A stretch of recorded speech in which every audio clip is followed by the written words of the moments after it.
I'm Jojo from the Philippines.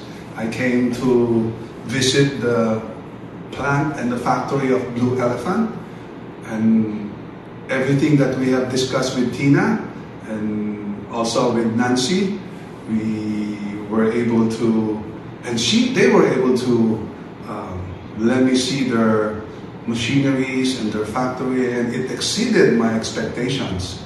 And I'm so happy that we were able to come and visit and look and see for ourselves the different qualities of what they have with their machine. And we are planning to get one set, one for the edge bonding and the other for the cutting.